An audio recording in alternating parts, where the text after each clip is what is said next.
Triennale de Milan est une institution culturelle italienne qui a son siège au Palazzo dell'Arte, situé dans le parc Sempione de Milan.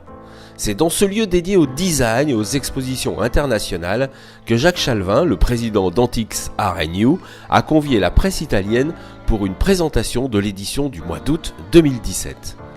C'est Barbara Lovato, responsable du service presse d'Atout France, qui a souhaité la bienvenue.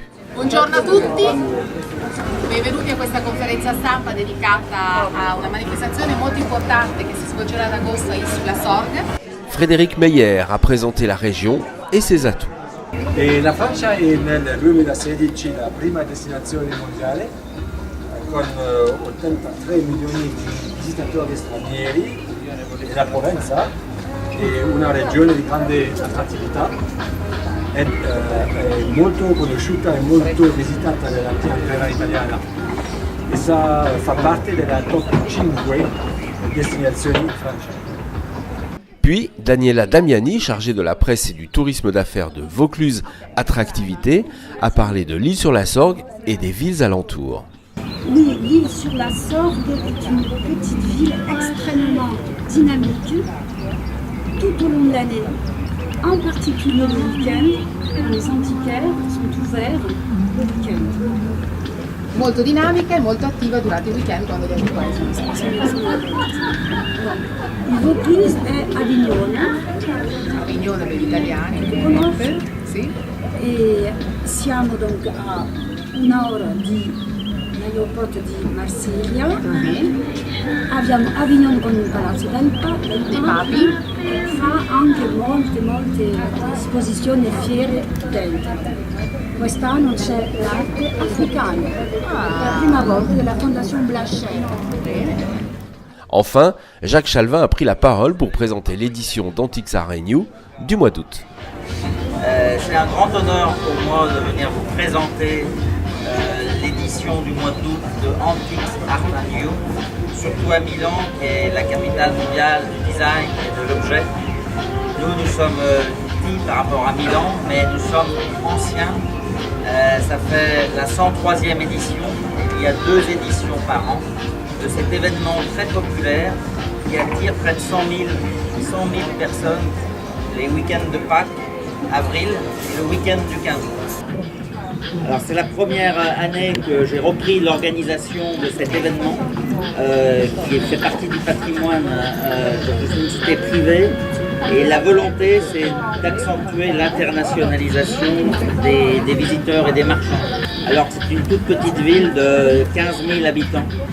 Et au fil des années, cet événement est devenu incontournable en Europe. Et parce que ça allie le charme d'un village de Provence et du Luberon avec des objets anciens. Donc des objets anciens, du vintage maintenant. Et aussi une tendance qui est de plus en plus forte, qui est l'objet détourné. Par exemple, voilà, un piano à queue qui devient une bibliothèque. Un piano a coda che diventa una biblioteca. Une télévision qui devient un aquarium. Una televisione che diventa un acquario.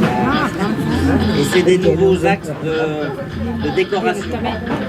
Et certaines tendances, notamment la tendance à l'époque des meubles provençaux, du mobilier industriel, beaucoup des tendances de mode et de décoration sont nées à l'île sur la Sorgue.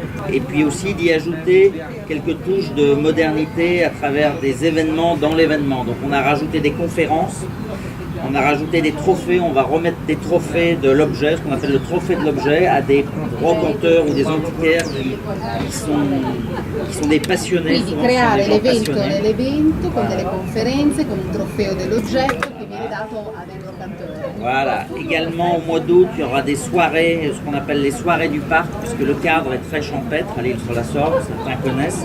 Et on fait tous les soirs des soirées un peu festives avec un DJ, des accordéons. Serate festive anche con dei DJ per renderlo un po' più vivo, diciamo. Pour que ce soit très très convivial. Più conviviale. Au moment des foires, ce sont plus de 500 professionnels qui sont sur place. 500 professionisti che sono sul posto. Voilà. Donc on est dans une séquence en plein mouvement et on veut redynamiser cet événement et on est ravis de venir vous le présenter ici à Milan. Merci en tout cas de votre accueil et vous trouverez dans les sacs des tas d'informations, de renseignements. Merci en tout cas, merci d'être venu.